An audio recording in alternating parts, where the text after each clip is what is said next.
eating gave me my life back. Eating in a certain way has allowed me to reach my goals and continue to work, right, as kind of a coach and hopefully an inspiration, right, for other women to say, you don't have to eat as much as I do, but you do have to eat more than you currently are, especially if you are serious, right, about wanting to change how you look. So I was scrolling on social media probably, I don't know, like 9 months ago, and I found Sarah Granatz, and I love her content. She's known on Instagram as @strong.by.sarah, and she shares such valuable tools and information all for free on how to upregulate your body. And I love what she's putting out there. I think more and more women are starting to wake up to the fact that protein is not bad. Reverse dieting is the way to go. And we're ready to lift heavy things. And so if you're ready for that conversation, I highly recommend checking out Sarah's page @strong.by.sarah. Now, Sarah Granat is a strength, fitness, and nutrition coach known for her holistic approach to wellness. Her passion is to empower women to achieve their goals in sustainable and realistic ways. She focuses on building knowledge, excitement, and discipline with her clients to ensure that their progress will be maintained long term. Her training programs are meticulously designed to improve strength, muscle definition, and cardiovascular endurance, while her nutrition plans ensure optimal health, sustainability, and top performance. Sarah's commitment to evidence-based practices and her passion for empowering women make her a sought-after expert in the field. She holds an MBA, state records in competitive powerlifting, and diverse experience across wellness disciplines. Across every interaction, she brings a wealth of knowledge and enthusiasm, which is absolutely true. Today's episode, we're talking about eating more and strength goals, reverse dieting, her personal experience with this, like what lights her up within this space, which I love asking our guests. If we're not seeing change in the first 4 weeks, the reaction to most people is to quit. I know that myself personally, being on this workout kind of self-improvement physical journey, oh my goodness, I've wanted to quit so many times because oftentimes you don't see the progress and a lot of stuff is happening that you're not totally aware of. And so we're chatting with Sarah about what's happening here and how to have motivation during those moments. We really dial into the dieting aspect of things and what we should be doing from a macro standpoint, what she's seen worked and what motivates people to change, and so much more. I'm really excited about this conversation. I'm so glad that we got to have Sarah on to share her perspective, and I agree with her on so many points. So I'm so curious to see what you think of today's episode. If you want to hit me up on Instagram @LeanneVogel and let me know what you thought, what challenged you, what spoke to you. I would love to know. And Sarah's website is strong-by-sarah.com. Okay, let's cut over to today's interview with Sarah. Hey, my name is Leanne, and I'm fascinated with helping women navigate how to eat, move, and care for their bodies. This has taken me on a journey from vegan, keto, high protein to everything in between. I'm a small-town holistic nutritionist turned 3-time international best-selling author turned functional medicine practitioner, offering telemedicine services around the globe to women looking to better their health and stop second-guessing themselves. I'm here to teach you how to wade through the wellness noise to get to the good stuff that'll help you achieve your goals.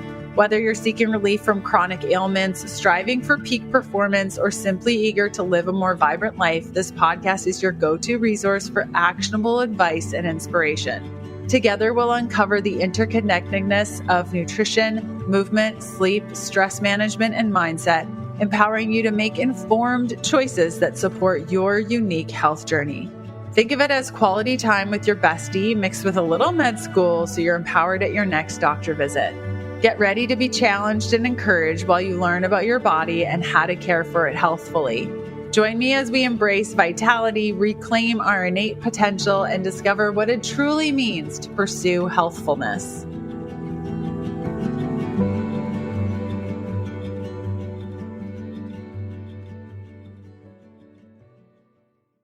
Hey, Sarah, how's it going? It's going well. How are you doing? I'm so good. I am so good. I'm so glad to have you on the show. It's quite surreal because I've been following you on Instagram for quite some time. I know your voice so well, and here you are. Thank you. Thank you for having me. I'm so excited to speak with you. I know we like to talk about a lot of the same things, so I think it's going to be fun. Yes. So, what are some of your favorite things that you love talking about? Like, what lights you up in the space that you're in? Like, what's the thing?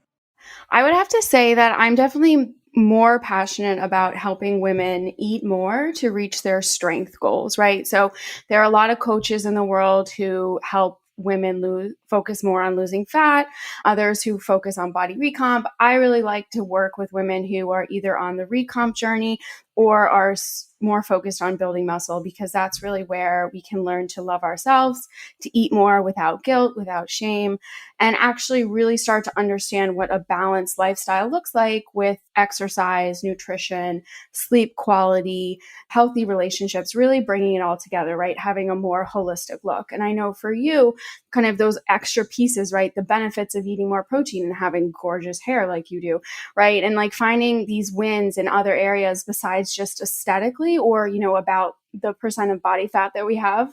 That's where the sustainability comes along. But reverse dieting is a big one for me right now. It's something that everyone can do at any time in their journey, and definitely focusing on the healthy, sustainable wins. So you said like a bunch of different things in there that we've talked about on the show, but maybe it would be helpful to kind of delve a little bit deeper into specifically what you mean by reverse dieting.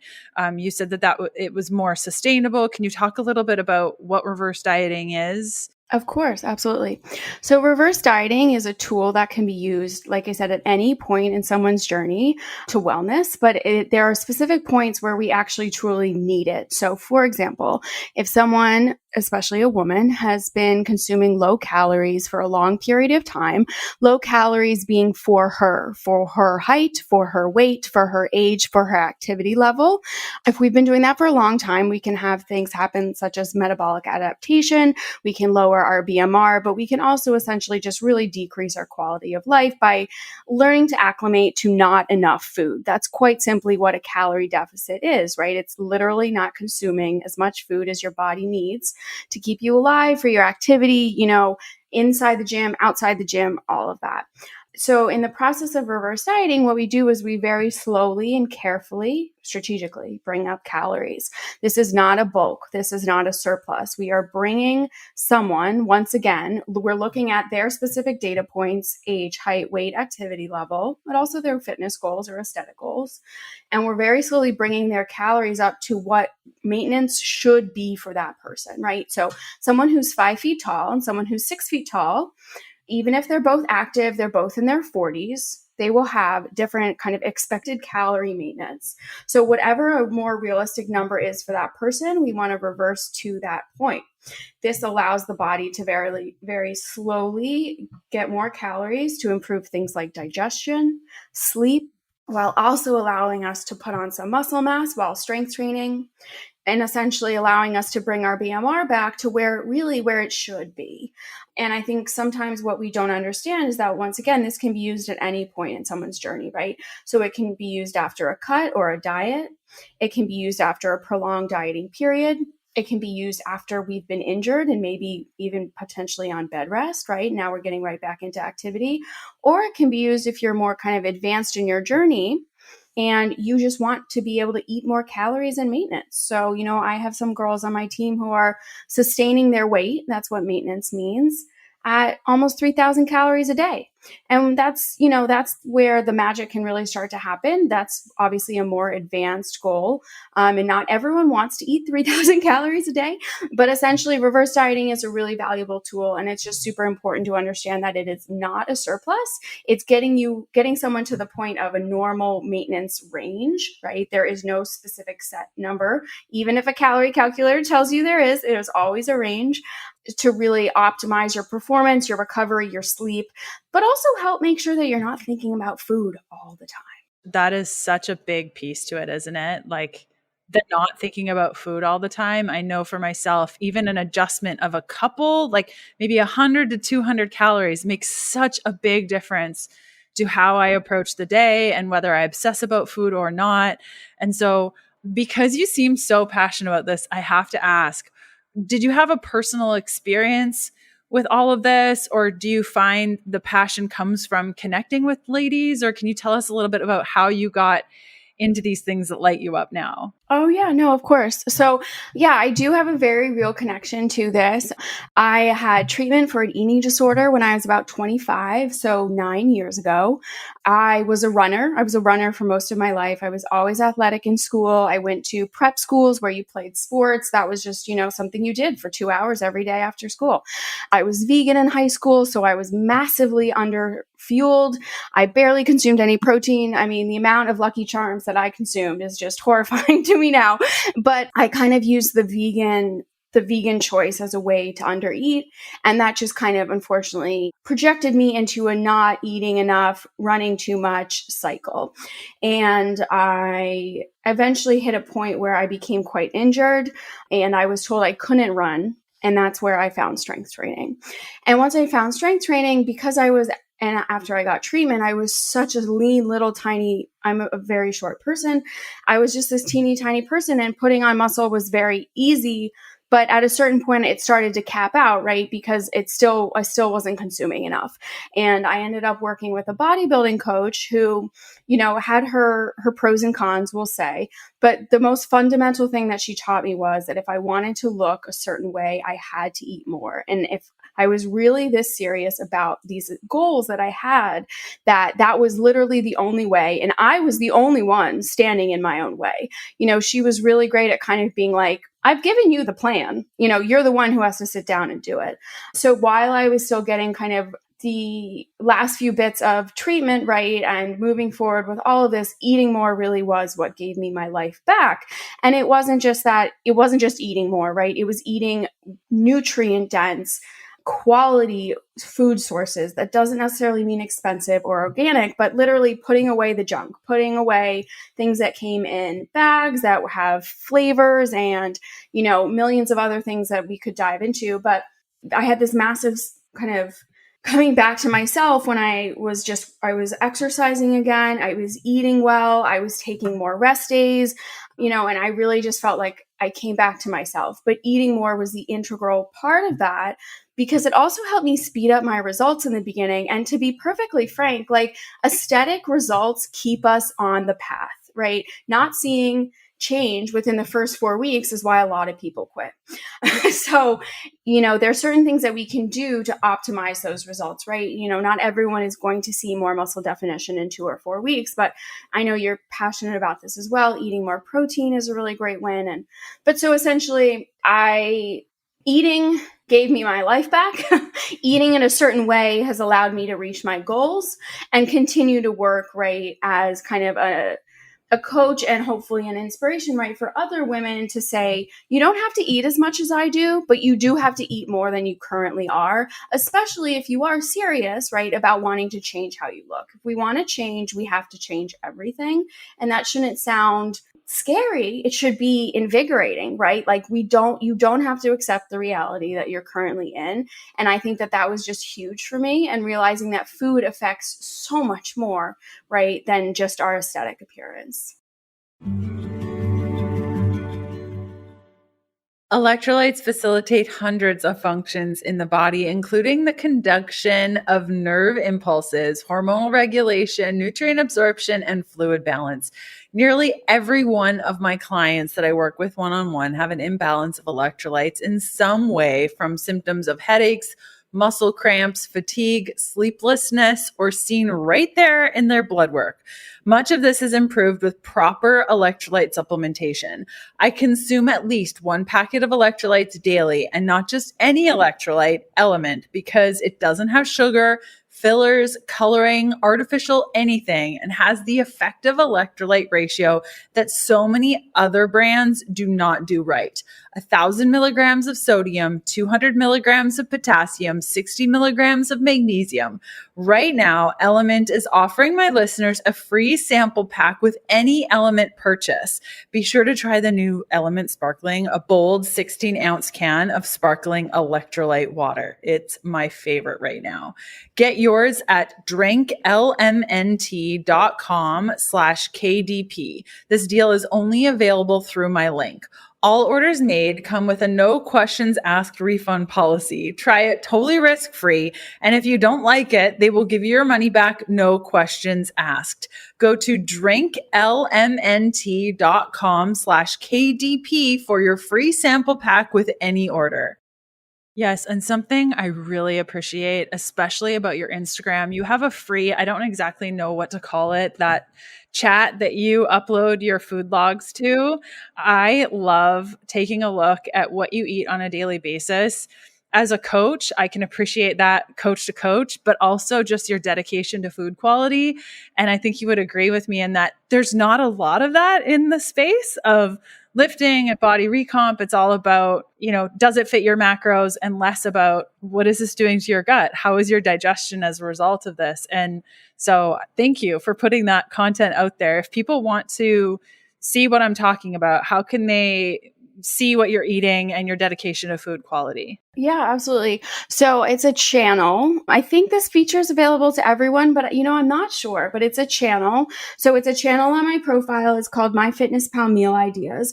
So that's actually, it's a mix of what I'm eating, but also the meal plans that I make for clients. So, essentially anytime I complete a macro coaching guide for someone, anytime I onboard a new one-on-one, that I create meals like that for that specific person based on the food diary that they share with me, right? So, maybe they're eating deli turkey and I say, let's reach for some 100% ground turkey, or those Genio 7% fat patties that you can find in most supermarkets kind of thing. But showing people how you can eat a diverse range of foods, not necessarily without spending hundreds and hundreds of dollars a week. But, I think to your point, I just saw a reel yesterday from an influencer with a very large following. And she was posting all, what she eats when she travels, what snacks she brings. And everything was low calorie, low carb, high protein. And, she made a comment about making sure that the protein bars weren't just candy bars with added sugar. And I was like, well, okay, there's merit there, right? But the amount of chemicals, colors, flavors, chemical thickeners, right? And everything else, it was really frustrating because I know, once again, like how big her audience is. And, even just having one of those could send me into a digestive issue that could last days, right? Let alone having all of them over the course of a 7-hour flight. And so I do think that, unfortunately, I think that sometimes there's only so much space for so much at one time, right? I hear from some clients like either I'm going to follow my macros or I'm going to focus on food. They don't necessarily have food quality. They don't necessarily have the mental capacity to do both at once. And that's okay. We can take baby steps. But to your point, I would rather have someone eating high quality, single ingredient, nutrient dense food sources and having their macros be a little inconsistent if they don't have like chronic illness or chronic pain, than having them be like to a T hitting their macros every time. It's almost harder, right? When I have those clients who are like on the nose with their macros within 2 to 5 grams every single day. But, when I look at their diary, I'm seeing Popeyes, I'm seeing soda, I'm seeing wine, I'm seeing things that, when they tell me they don't feel well, I say, well, I know you're hitting your macros, but this might be why. So, sometimes that can be a hard conversation to have. And I think too, the combo of not hitting your macros and not having good food quality and saying, I don't feel well. And so there's so much to it. And I really loved your point on if you're not seeing change in the first 4 weeks, this is why people quit. Can we talk a little bit about that conundrum that I think so many ladies go through because they're hearing our conversation. They're like, okay, I understand what Sarah's saying is that I need to pay attention to my macros. I need to pay attention to my food quality, but I do these things for 4 weeks. I go to the gym, I push as hard as I can, and I'm just not seeing results. And so here we go again. I'm just going to fall off the wagon yet again. Do you have any advice for those ladies? Yeah, for sure. So I think, first of all, it's really important to remind ourselves that results can mean a lot of different things to a lot of people. I'm getting more and more women on the team who have severe or chronic migraines. Them not having migraines 2 or 4 weeks, right, after a full menstrual cycle of us working together, that's a massive result. But I also think that sometimes we can, well, I know we can be our own worst enemies. I had a call with a client yesterday, and her face was so much thinner than it's been. And this was a key area of lacking of confidence for her. Very concerned about her face, which is, not something that most people train. And she said, "You're the third person to say that to me today," right? So sometimes it's about saying, okay, well, you came to me with these 5 issues. We've solved 2 of them, right? That's a win. Or we're 2 of have seen major progress. But I think the other thing is that sometimes we are not doing the right thing for our goals, right? We're pushing really hard in the gym. Okay, what does that mean? Well, I went on the elliptical for 65 minutes. Okay, you went on the elliptical for 65 minutes, which is so good for your heart. That's really great. Ellipticals have resistance, they have incline, but you say you want to grow muscle and your body fat's fairly low. So that's not going to create more muscle definition necessarily, right? Or I hear, I work so hard in the gym. And I say, "Oh, okay, so you've been implementing progressive overload." And they say, "Well, what's that?" Or they're not tracking the weights. And so unfortunately, our bodies are smart and they're not going to fully adapt, right? They're not going to change if they don't have to. So sometimes it's a technique thing. Other times it's the vehicle in which we're working. But other time, usually what I see is that we're not doing the 2 most important things. We're not eating enough protein and we're not taking enough steps. So you can have the most workout of your life. If you are sitting in a chair for the rest of the day, you're just not as active, right? Your non-exercise activity thermogenesis, which is the second largest contributor to your TDEE, your total daily energy expenditure, aka your total daily calorie needs, your NEAT will be lower than someone who gets up and goes for a 5-minute walk every hour, or stands up and stretches and goes for a 20-minute walk every whatever is actually realistic, right? Every 30 minutes, or 3 hours. So unfortunately, having a super tunnel vision approach, like my workouts are fire, okay, but how's your food? Or my steps are amazing, but I'm not really lifting very much because I only have 2 pounds at home and I don't really want to use those little weights. So usually we need to tweak the approach a bit, or we need to say, you know what, for this specific outcome that you're looking for, we need to focus almost exclusively on X, Y, or Z, right? If you really want to see more muscle definition, you need to be lifting heavier in the gym, and we need to figure out what will make you more comfortable to do so. If you are super overwhelmed with tracking your food, let's make sure that you're hitting your protein no matter what, every single day from super high quality sources. If your sleep is awful, let's focus on that and do everything we can to make that better. Sometimes we do have to kind of take these goals and separate them and say, let's go all in on this and kind of habit stack in that way. With all the things you're talking about, are there, you were chatting about the lady that was just self-conscious about her face. When it comes to like the common outcomes or goals, are there common things that you're working with time and time again, just so that the lady listening can maybe hear themselves in that of like, oh yeah, those are my goals too. That's what I want. This conversation is for me. Yeah, absolutely. So improving quality of life, right? Being able to bend over and pick up something heavy without a man offering to help you, right? Putting your own bag in the overhead luggage compartment, playing with your kids, having enough energy for that, but also more aesthetic goals, right? I have a lot of women who say, I want to look more toned. I want someone to look at me and know that I work hard in the gym and know that I am strong. I have women who want, they want that 6-pack, they want that defined core without starving themselves. I have women who have been sensitive about the shape of their legs for years. They've been runners, maybe their entire lives. They've been very self-conscious. They've never worn shorts. Strength training is the perfect antidote to that, right? Like we all have a little cellulite, and, for some of us, we might need maybe a dermatologist consult for actual, more intense kind of skin concerns. But strength training, getting strong, feeling strong, but also looking strong. I have a lot of women who come to me and say, I've been doing this for years and nothing's changed. Or, I spoke with someone yesterday who said, I lost 30 pounds, but I don't think I look any different. And that was because she lost a lot of muscle. She crash dieted and she didn't become more toned or shredded or whatever your word is, right? Because she lost muscle in that fat loss process. So recomp truly, but most of the time the women that I work with they want to feel better, they want their clothes to fit differently, and they want more confidence, whether that's in their shoulders, their core, their lower body, and that daily kind of confidence and feeling of waking up and being excited to hit new PRs, to reach their potential in the gym. And we don't go to the gym every single day to be like, crushing super heavy weights and giving ourselves risk for injury, but we go and we remember how strong we are and we support ourselves mentally in that way too. So we leave feeling like we could do anything and that the rest of the day is easy peasy, right? Because we've just deadlifted 300 pounds and we know how strong we are. And if Becky in accounting is giving us the runaround, it's okay.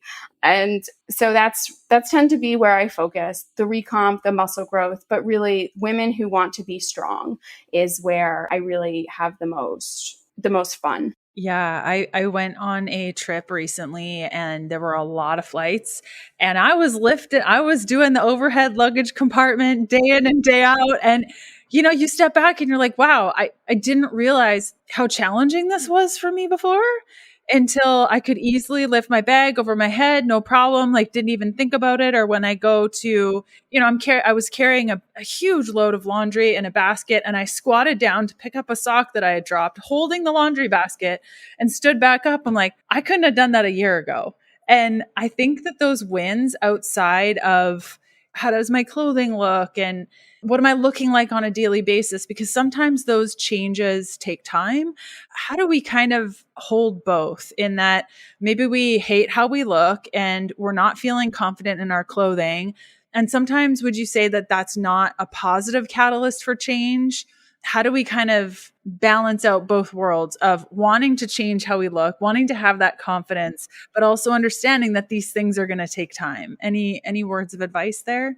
So I think, like any motivation, I think the best thing that we can do is use it to our advantage. So instead of saying, I look terrible, these pants don't fit, I have nothing to wear, we say, I'm not going to keep allowing myself to feel this way from an article of clothing, or I'm not going to keep letting myself off the hook of not tracking or not going for my daily walk, right? Using that as a way to change behavior in a way that has a positive outcome, right? So we're not saying, okay, I'm going to stop eating, right? It's very distinctly, we're going to use this appropriately. You don't want to feel this way every day? Awesome. These are 3 things you can do to make it better. And using that as a reminder that you deserve a higher quality of life, because that's essentially what we're talking about, right? Being more confident, being more able, being more mobile, especially as we age. It's about having a higher level of self-love, self-acceptance, but also understanding that we are the ones who are responsible for most of what happens to us, right? So I really like to say, okay, sometimes I have these moments where I'm with myself and I'm like, Sarah, you said this yesterday. Do you want to do this again tomorrow? No. So we're going to go do this, right? We're going to go do that thing and we're going to keep doing that thing until that is no longer a concern. And I think a lot of my clients have had unlocks when I've been a little tough love with them about things like that. It's very easy in the one-on-one coaching space to have the same conversation with someone over and over again. And sometimes you just have to say, do you want to continue in this way, right? Is this something you want? I want more for you. I know deep down you want more from you. And then we kind of need to unpack what's stopping us. Is it fear? Is it boredom? Is it laziness, right? Have we gotten a little complacent? Is it maybe our partner is affecting us more than we realize? Maybe our dog's been sick and all of a sudden our walks have been slashed in half and we need to stay in the house, right? So sometimes it's about pivoting. Sometimes it's about understanding what's actually happening deep down. And then sometimes it's just about getting out of our own way and saying, you're making more drama around this than there needs to be. Yes. Like nothing's going to change if something doesn't change is what you said before, of just like, you can't expect a different outcome doing the exact same thing over and over and over again. In this conversation, it's a lot to do with what we think we want versus what we actually want. Can we talk a little bit about some of the benefits outside of your body changing and being stronger? Like you mentioned sleep before. I know you talk about mood often and hair, like in my case, like eating a whole bunch and really focusing on protein. I have this crazy mane of hair I never had before. So can we talk something about the benefits outside of the shifts that we're seeing in the mirror? Yeah, absolutely.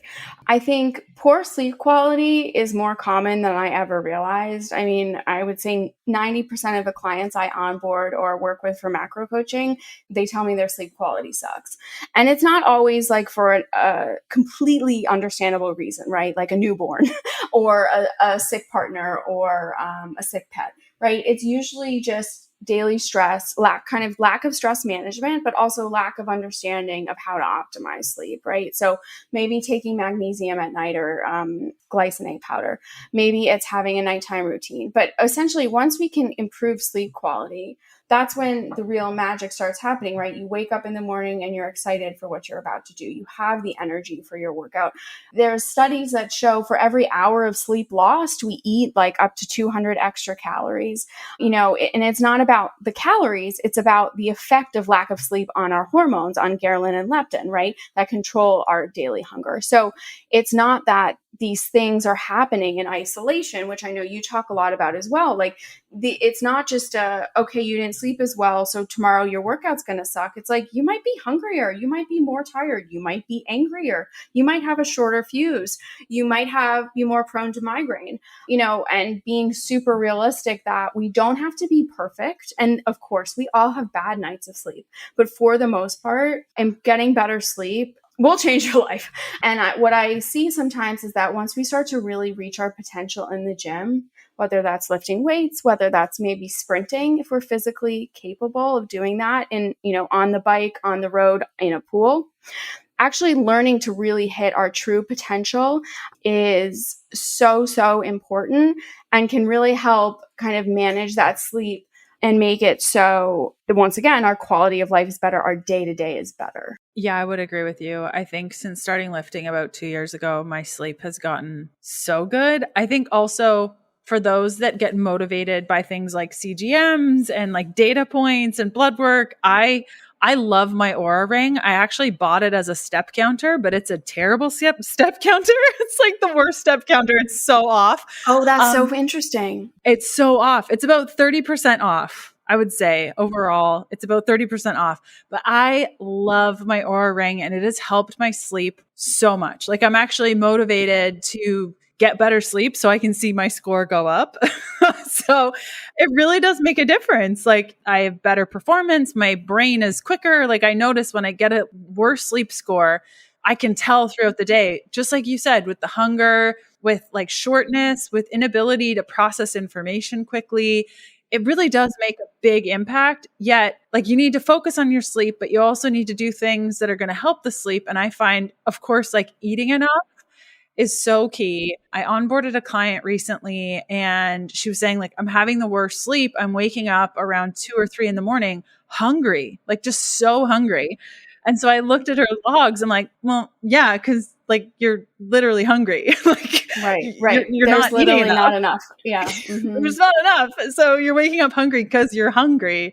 And just those little shifts can make such a big difference just overall. But I would agree with you. I didn't know how big sleep was an issue until I started working with clients one-on-one and asking about their sleep. It is a problem. Yeah, for sure. And, I think to your point, right? Sometimes we are so in it, we don't see why. We can't connect these dots. Just like the second you or I look at a food diary and we say, of course you're hungry. Of course you're waking up at 3:00, right? The other day I had someone who was eating, her dinner was at 10:30 at night and she's not European. She's not waking up late. And I was like, well, you're actively digesting and you just ate your largest meal of the day. Like, so, I think sometimes not everyone will want a coach. Not everyone will want that consistent 24/7 right help, but sometimes it can be really helpful for a outsider to look in and say, I know we both offer macro coaching and say, this is what I see, and actually be that light bulb to say, even if that maybe for whatever reason that person, can't have dinner any earlier because of their job, because of their life. Okay, but maybe that meal becomes smaller, right? Maybe we front load the calories a bit more. Maybe we make we can still make changes. And sometimes just having that voice and having someone say, this is what I'm seeing, can actually be really valuable. And I hear a lot from women like, oh, I'm taking this, I'm taking that, I don't need to take something else. And I say, I understand that, but your sleep is really crappy. You tell me you're fatigued every day in the gym. Your calories are great, right? So we know it's not that. And simply adding magnesium might just be the massive game changer for you that it was for me and literally like 99% of my clients. So can we just try it? And sometimes there's just a hesitation too around supplements. And I'm not sure if you get this as well. It's so important to get nutrients from food, but at a certain point, it's like no one's eating enough spinach to get everything they need from, so supplements can just be so massively helpful for certain conditions. And I definitely get a lot of fear sometimes or hesitation around them. Obviously, they're not fully regulated by the FDA, and there's concerns in that realm too. But, for the most part, we do consider some things generally safe. And if someone isn't capable, right, of making more substantial changes at a specific time, sometimes a supplement can really go a long way. Yeah, like in the case of creatine, I saw a reel yesterday, I think it was, and they compared 5 grams of creatine in a powder that you just add to water. I really like taking it with my electrolytes about an hour and a half before my workout, compared to creatine in all the meals that you would have to eat to hit 5 grams. And it was like, I think like 3 gallons of milk and like 5 big meals with ginormous amounts of meat that I pound the protein and I couldn't eat all of those. I could not eat that. So like in some cases, it's like the necessary supplements go a really long way. Like you said, Sarah, the magnesium, absolutely, like without a doubt. Yeah.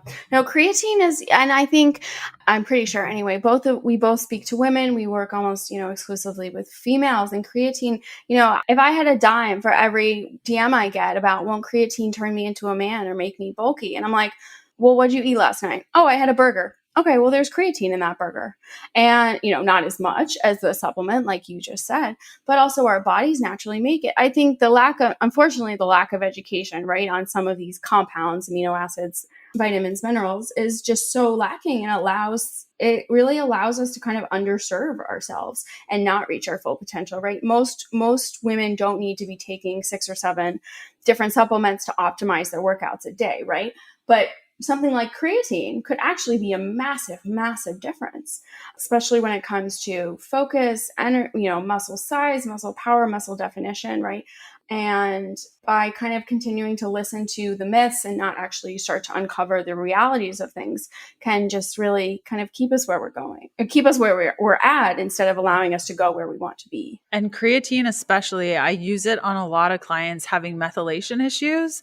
So like if you have MTHFR, or that your B12 is really, really high and you can't get a handle on it, chances are you need creatine. And it makes a big difference for that energy and focus, because it's a cofactor for methylation. And so it goes far more than just muscles, though. Like I really notice when I take my creatine before my workout versus not, I can tell most certainly that I didn't take it. Like today, I just totally forgot. And I'm like, why did I do that? So a couple of times you've said enough protein and super high quality sources. And I'm sure that there were ladies listening like, Leanne, ask her what she means by that. What do you mean enough protein? Like, I think unfortunately there's a lot of information out there right now. Have you seen all those high protein recipes? And you're like, that is not a high protein. That ain't it. That ain't it. What's your approach to protein intake, and what are you referring to when you talk about high quality sources? Absolutely. So protein, once again, is relative to the individual. What works for me might not necessarily work for you, and vice versa. We can look at medical research. Sometimes we have to take that with a grain of salt, right? Most medical studies are done with men. For the most part, any person who is not on bed rest should be consuming their body weight in pounds in grams of protein per day. If we look at kind of the RDA standards, that's going to be slightly lower, right? Minimum accepted dose is 0.8 grams per pound of body weight. Some people look specifically at lean mass. But actually, when it comes to my clients, and actually, when we talk about results and speeding results up, that actually translates usually to much more, right? So maybe 35 to 40% of our diet is protein initially for a short term. That term period will be dependent on a lot of factors, right? Do we have more than 30 pounds of body fat to lose? Are we newbies in the gym? Have we been under eating for so long? Do we have osteoporosis? Do we have other medical concerns? Have we been very sick? Are we just sick all the time, right? Those can be reasons why we might want to have protein on that higher end of the spectrum, at least to start to keep things really, really moving and to make sure that we're fully optimizing everything that protein does in the body, also along with strength training. Once we kind of end that initial ramp up period, if you will, protein can drop down, if you want to think about it in terms of your body weight, right? So when my clients are kind of in that ramp up, it's 1.2 grams times body weight pound, maybe all the way up to 1.5 temporarily. And then once we start to think more about like maintaining or more like realistic macros, right? For everyday life, that protein might be more between the 25 and 35% range, right? Instead of that 30 to 40%. But I think it's super important to understand what you feel best on, because a lot of the times we don't give ourselves a chance to figure that out. I have some clients who feel their best where protein's at 30. I have some like me where protein is much higher, 200 grams of protein, 200 grams of carbs, and they're like on cloud nine. Do they need to consume 200 grams of protein for the rest of their lives? No, but right now it's okay and it's working and their labs are healthy and they don't have kidney issues, right? So it's going to be relative to what our current reality is. As I know you talk about this, protein is the most expensive macro, meaning your body needs more calories to properly digest, absorb, and transport it within the body. So if we do have more than 30 pounds to lose, eating more protein is like literally the easiest win, right? Because we create a very small calorie deficit if protein is high enough, essentially creating the net calories in lower than what we're consuming. So to your point about what someone could like actually do today, and if they're scared to eat more, eating protein is the best bang for your buck, because you can eat more, you can still reach your goals, and you can start to very slowly show yourself that eating more is the key, but also that more protein will help you look, feel, perform, sleep, just be better, right? So obviously, that is also, we need to take people's activity levels into account, right? 1.5 grams of protein per pound of body weight, if someone is not very active, is way too much. And if someone hasn't been consuming more than 60 grams a day, we don't go from 60 to 150 overnight. Very slowly ramp up, give your body a chance. But and then once you play around with those different values, then you say, okay, well, let's bring it down a bit. Let's see how I feel on more fat. Let's see how I feel on more carbs, and kind of let protein even out a bit and find what actually makes sense for you on a daily basis. I want to share something that's truly transformed my daily routine and overall well-being. Timeline Nutrition's MitoPure supplement. I've been taking it for about a year now, and I can honestly say it's been a game changer. I first heard about MitoPure through a trusted friend who raved about its benefits, and I decided to give it a try. Let me tell you, I am so glad that I did. The energy boost I get is incredible. Not only do I sleep better, but I can also push harder in the gym and recover faster. There was a point where I unintentionally ran out of MitoPure and I was without it for about 45 days. The difference was undeniable. I felt more fatigued, my workout suffered, and my overall energy levels just weren't the same. For me, taking MitoPure is all about investing in my long-term health and muscle strength. I want to be able to hike, run, lift, play, even into my 90s, and MitoPure helps make that possible. Now, here are a few things you should know about MitoPure and why it's so effective. Timeline, the company behind MitoPure, is a Swiss-based life science company and a global leader in urolithin A research. They spent 10 years developing this product. Urolithin A is a powerful postbiotic that you can't get from your diet alone. MitoPure is the first product to offer a precise dose of urolithin A to upgrade your mitochondrial function, increase cellular health, and improve muscle strength and endurance. Think of MitoPure as a little Pac-Man in your cells, chomping up damaged mitochondria that make you feel old and tired and recycling them into new healthy ones. Whether you prefer the convenient soft gels or the berry powder that you can mix into your yogurt or smoothie, MitoPure has a form that fits your lifestyle. And the best part, Timeline is offering 10% off your first order of MitoPure. Just go to timeline.com/KDP. That's TIMELIN.com/KDP for 10% off your first order. Yes, and I think the protein conversation is so needed, especially for women, because we're just hungry and we're reaching for the wrong things, and what could really be solved is eating a little bit more protein. But when we talk about protein, oftentimes, I know a lot for my clients, I'll say, okay, we're going to ramp up protein. This is how we're going to do it. And the next log I look over is like 3 Fairlife shakes and in a day. And it's just the default to the quick, easy, quote unquote, protein sources. What are your healthier options or suggestions when it comes to hitting those protein goals and slowly ramping it up, but not with Fairlife protein shakes, which have a time and a place for sure, but 3 a day? Yeah, actually, I have a real stick with a real beef with their prepackaged Core Power ones. The Fairlife milk is fine, but yeah. So when we think about high quality sources, right? So it's not we don't mean quality like price or organic or expensive. When we think about quality protein, that means is something a complete protein. So complete proteins mean that they have all 9 essential amino acids, right? So this is almost exclusively animal products. That doesn't mean that it doesn't exist, right, for those vegan and vegetarians out there, or that we can't also add, like an EEAA supplement to our tempeh lunch kind of thing. But typically turkey, beef, fish, egg whites. Eggs are not a high protein food, but they are extremely nutrient dense. I do a cup of egg whites every morning. Sometimes I add an egg if I want a little more fat.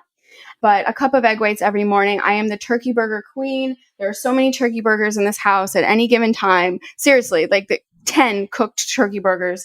I think half of it is having food on hand that makes these things easier, right? If you feel like you have to cook every day, you're going to struggle to reach your goals.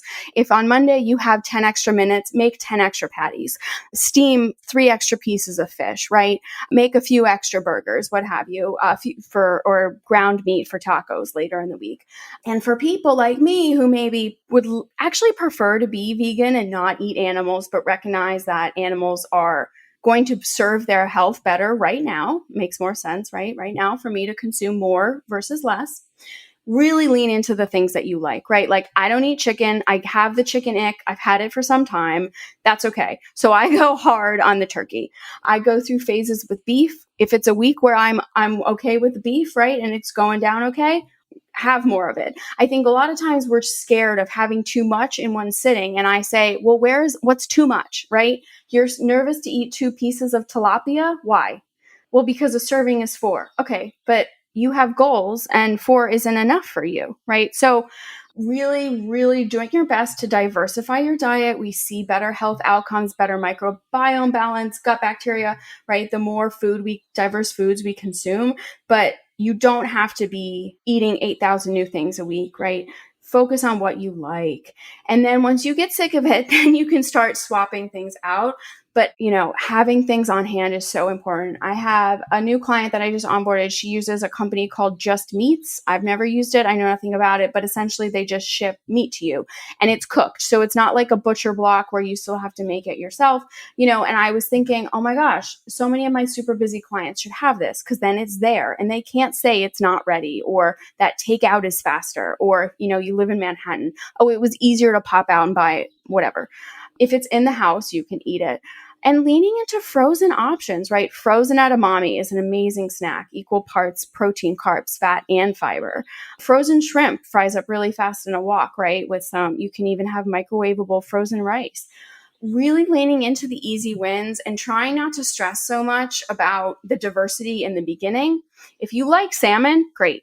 Let's not get the color added salmon, but let's go all in on that salmon, right? Wild, sockeye, whatever is actually realistic for where you live. Not everyone has access to every variation of salmon, but really leaning into what works for you, whether that's a canned tuna salad every day or that's, homemade beef burgers every night.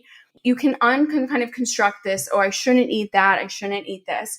It's fairly common for male bodybuilders now to post about the steak and eggs that they're eating and how nutrient dense it is. Turkey burgers and egg whites is my version of steak and eggs. And it's savory and it's delicious. And then, I basically eat an entire pint of strawberries or a purple potato, and I am good for hours. But it's not just that I'm satisfied, right? Those are super nutrient dense foods. And it's very easy to change the flavor of any of them, right? You can add spices to the eggs. You could cook the turkey burgers in Old Bay seasoning if you want. It doesn't have to be plain and boring. I am plain and boring, but you don't need to be plain and boring. But as I'm sure you know, right, when we have high protein goals, leaning into the easy wins and having things on repeat, just like in the gym, right? If we want to get good at something, we have to do it a lot. Ugh, like those thrusts. Yeah. I would literally pay somebody to take hip thrusts away from my program and never have to do them again. And I would be a happy camper. Probably how you feel about chicken. Okay. Probably. Ick. Whereas my go-to is definitely chicken. Like I love putting a whole bunch of chicken in my Instant Pot, cooking it on 2 hours and then shredding it. And I just always have shredded chicken on hand. That is my turkey burger. Like I love shredded chicken. That's such a good point, right? Like we don't all need to eat the same foods, but we do all need to have that thing that we can always have around that we will always enjoy and not feel like we're literally being deprived if we eat it. Yeah. Yes, completely. To wrap up our conversation, I would love for you to share maybe 1 or 2 things that you feel like we didn't cover, a word of encouragement for the listener out there based on our conversation, just something to help them get started, to feel more motivated with all of this. Yeah, for sure. So I think, we spoke a bit about the people who aren't seeing results. I would take a few minutes today or over the weekend, and I would sit down and I would write down everything that I think I'm doing well and everything that I think I'm not doing well, and try to be super, super honest with myself. Because sometimes, right, when we do that, we see what's missing or we see what maybe we have an opportunity to improve.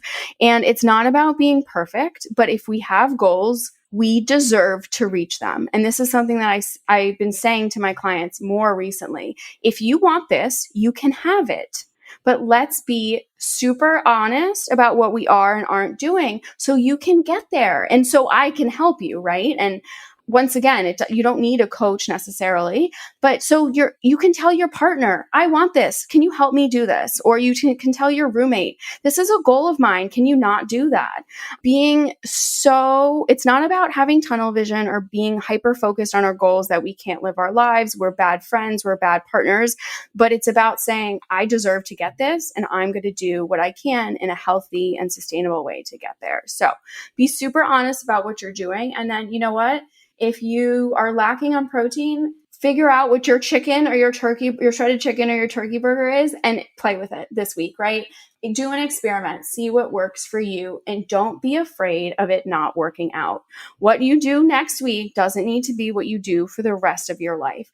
Just like, if taking 12,000 steps is a really big ask of you, but you hate cardio and maybe you don't have cardio equipment at home, right? And your heart health is maybe something that's important to you, or you're looking to improve fat loss without high impact activity.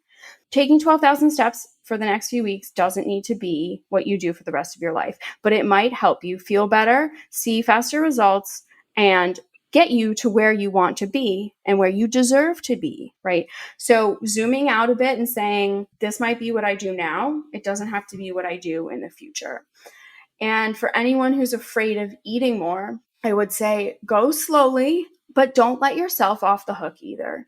If you are constantly using food as a reward, as a punishment, as a reinforcement for exercise, denying yourself it because you didn't get to work out, it's only going to continue in that fashion. And if you can try to be more food neutral, which is really hard, but try to be more food neutral and say, my body needs this fuel.